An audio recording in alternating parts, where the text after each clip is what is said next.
का नाही, ते घेण्यात शिगोडी नाही, बुद्धी असून चालत नाही, तयास मला म्हणवा का? ओळखलं का? मी सावित्री ज्योतिराव फुले, सातारा जिल्ह्यातील नायगावच्या खंडोजी नवसे पाटलांची मी कन्या. अवघ्या 9व्या वर्षी ज्योतिराव फुलेंची माझं लग्न झालं. त्या काळी बायांनी उमरा ओलांडण्याची पद्धत नव्हती. उच्च नीच, स्त्री पुरुष असा भेदभाव होता. या सगळ्यावर एकच उपाय होता, तो म्हणजे शिक्षण.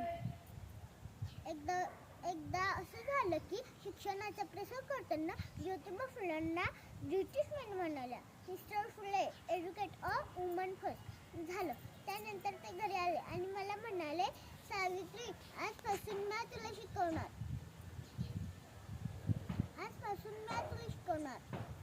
झाला, सुरू झाला माझा अभ्यास. काना, मात्रा, वेलांटी, आकार, उकार, बेटे बेबे दुंचार.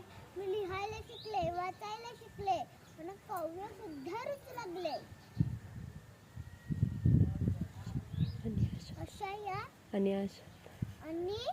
अशातच 1 जानेवारी 1848 पुण्यातील भिडेवाड्यात आम्ही मुलींची पहिली शाळा सुरू केली.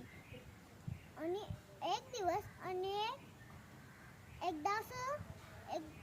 दिवस एक धतिंगा माझ्या समोर येऊन म्हणतो, अगं टवळे, कुठे निघालीस? आधी आमच्या पोरीबाईंना शिकवणं बंद कर.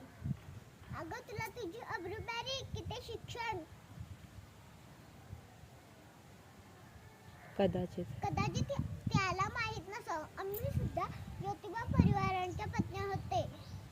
अशी घेतली आणि खण ताट्या कानाखाली लावली आणि सुनावलं, आज आलायस, खबर फुटली, जर पुन्हा आलायस ना याद राख. अशा या सावित्रीची सावित्रीबाई झाली. म्हणूनच म्हणे, आणि बघता बघता आमच्या 18 शाळाही झाल्या.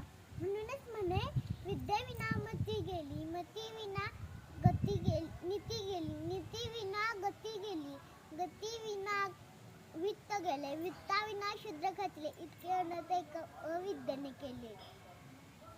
म्हणूनच म्हणे, मुलींनो खूप शिका, मोठ्या व्हा, सक्षम बना. चला येते हो मी आता. माझं बोल झालं तर सुद्धा. धन्यवाद.